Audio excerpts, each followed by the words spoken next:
Hello YouTube, welcome back to the channel.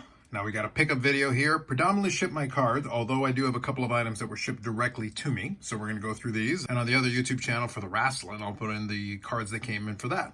For this one, we'll focus on the sports cards, and then we'll finish off with the Medano cards and do an update to the Medano count on this one. I also got a couple of freebies tossed in, so where that's applicable, I'll talk about it. Now to start off with then, we'll start off with a baseball card here. This one is from my 1996 Topps Finest Gold Refractor set. We got ourselves a Juan Gonzalez. Remember the 1990s? This was one of the guys here.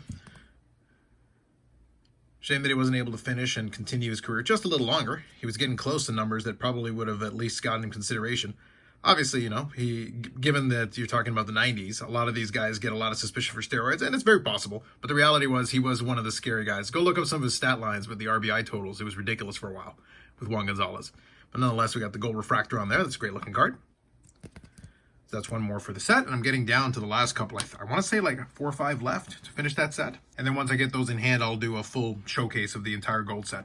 Now for the rest of this one, we'll go into the hockeys. We'll go into a few of those. First ones are a couple of toss-ins. This one's Alex Tuck. It's a jersey card that was actually included with one of my other cards that I purchased. This is from 24-25 SP game used. So more than likely this will wind up at ComC at some point. It's a nice card, but I don't need it personally. And then this one is from 24-25 SPX. This is the HoloView FX, Cole Caulfield. That's actually a decent name. Again, a toss-in. Kind of cool, though. It does have an acetate there with a little bit of rainbow shine on it. So it's a pretty cool-looking card. Not a Canadians fan, and Caulfield isn't somebody I collect, but nonetheless, a very cool card from the newer SPX. Now, unfortunately, my Dallas Stars did lose to the Edmonton Oilers, who are now in the Stanley Cup Finals. I did do a watch-along on the channel if you want to check that out. It's not very engaging, though, outside of the live, to be perfectly honest. Although, at the very end, Aaron, Lapper, and myself did have a nice hobby conversation. So I'm thinking I might just clip that out and maybe turn it into its own standalone video, because once the game was already over, we actually chatted for a little bit about some hobby-related stuff. So maybe I'll throw it in as a separate video for folks that don't want to sit there for the majority of the live stream.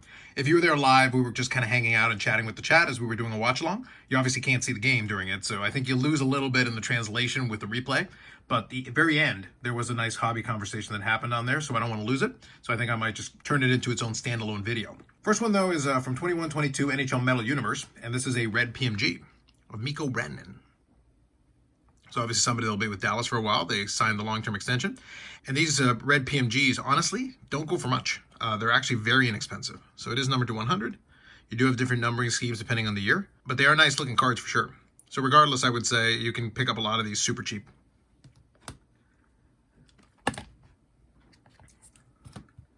And then one more Rantanen card, and this one is because I like my autographs. So from 2018-2019, the Cup, we've got a scripted swatches of Mikko Rantanen. So there you go. Piece of memorabilia there with the autograph on there. Nice looking cards. 2018-19.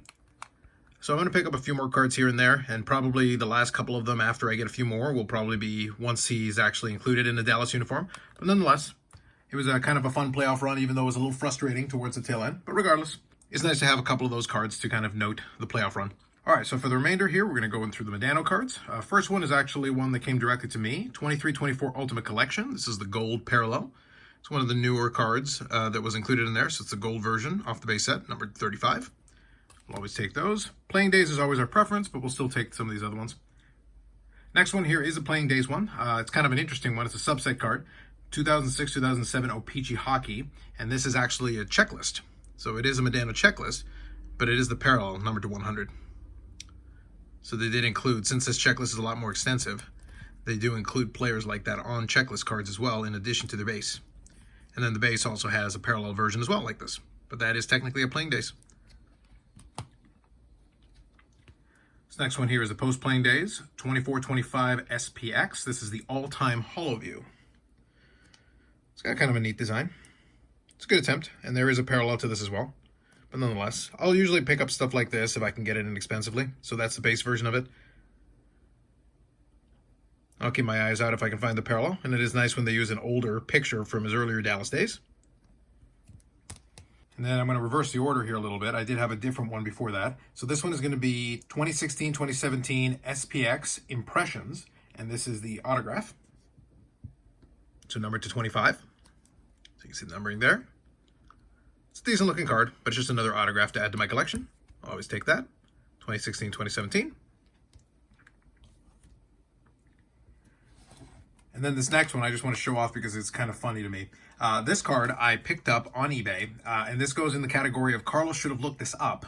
You know, reason number 457, because I saw this card, and it's a nice card. It's one that I like from stuff that In the Game used to do. But for some reason, I didn't have it in my head. I guess I didn't check the checklist properly, because I thought I had. Usually I do a pretty good job of it, but in this case I clearly didn't. So this is from 07-08 In the Game, Ultimate Memorabilia, the Journey Jersey Silver.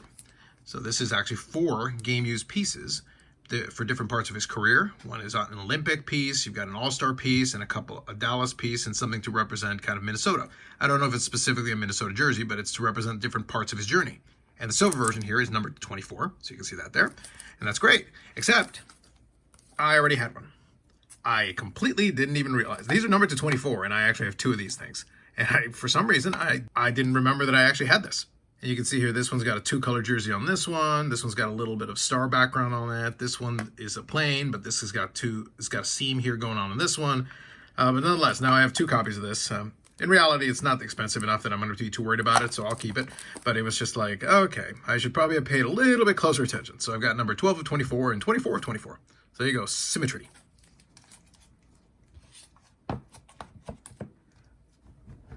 That one will not count towards the Medano count, since technically it's not a new card, since I had a copy already.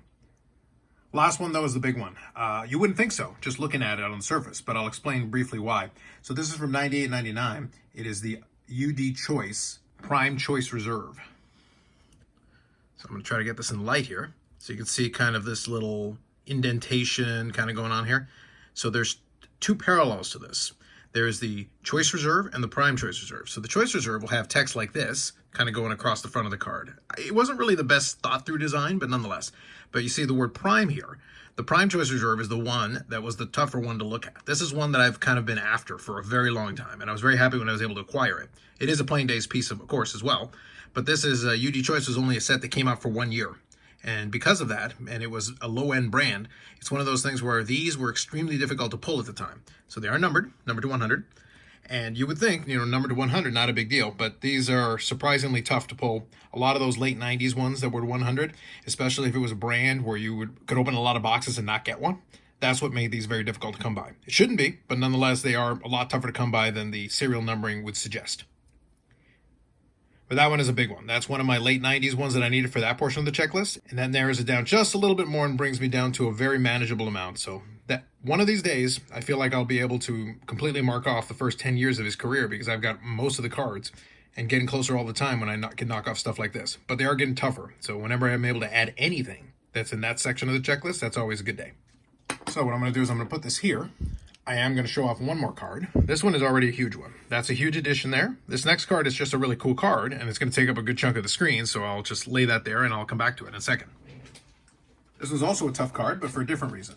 This one is actually from 06-07, I believe. I think it's 06-07, but it's from Be a Player. It's the Signature Portrait set, and this was one where you were able to get these 8x10s that were on cardboard stock. And you have singles, and you have doubles, so 2 players that you can have, and then you can also have triples. And when you get one of the triple ones, it's 3 autographs on the card itself, and they are numbered to 25. Now, Medano's part of this checklist. He's got a single, he's got a couple, I think he has a couple of doubles, and then he's definitely got at least 1 triple, and this is what I was able to come across. So this is one of the triples that's included, numbered to 25. You've got 3 of Joe Sakic, Matt Sundin, and Mike Medano. So as you can see, it is an 8x10, and it is numbered to 25 down there. They are stickers, but you can see it's a gigantic sticker they put on there. But you've got 3 Hall of Famers here on the one card, numbered to 25. You can ignore the sticker, I didn't pay that much, but it was an ambitious hope for them. But you can see there, all the information included on the back. But yes, it is an 8x10, and it is on the cardboard stock, just like a card, but it obviously is an oversized card, which made these a little tougher to come by, but especially numbered to 25. So a lot of these dried up years ago, but it is cool to be able to add this one to the collection. Especially since I do love my autographs, and I was able to add a couple of them in this mail day. So now with all that, I am able to update the Medano count here. But before I'll do, we'll pick a couple here to display. So why don't we include with the Medano there, why don't we include the Juan Gonzalez, and then let's get the newer Dallas star in here, Mikko Rantanen. Even though he's not shown in Dallas, it's still a really cool card. So we'll include these 3 as kind of our image here to close things off. All right, so with that done, let's get to the updated Medano count. With the newest additions, we're sitting at 2,778 different Mike Medano cards with 359 autographs and 689 memorabilia cards. Would have been one more memorabilia card if this had actually been a new card. But so we won't count that because it actually isn't a new addition. Nonetheless, we're getting a little bit closer. For some reason, I thought I was a little bit closer to 2,800, but we're sitting there at 2,778. So we are getting closer to 2,800 different cards, unique. And I do have some more sitting at ComC, but that'll be a little while before I actually end up getting that. So I'm happy to have these new additions, and we'll see what comes down the road here over the summer. I think it's going to slow down a little bit until we figure out what the planning is going to be in order for the Fall Expo. But that's months away, but I want to start kind of planning it indirectly now.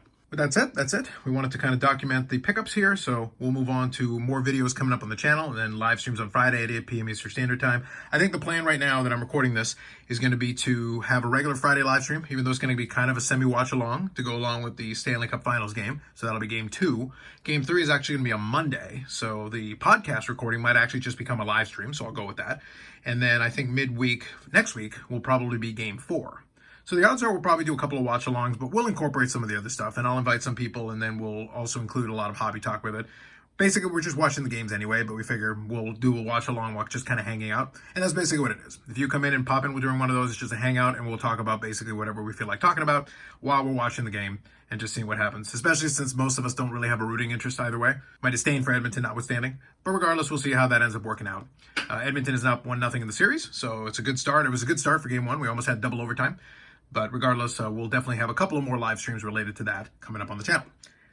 That's it. That's it for this one. Like if you like the video, subscribe to the channel. Thanks very much, and we'll catch you in the next one.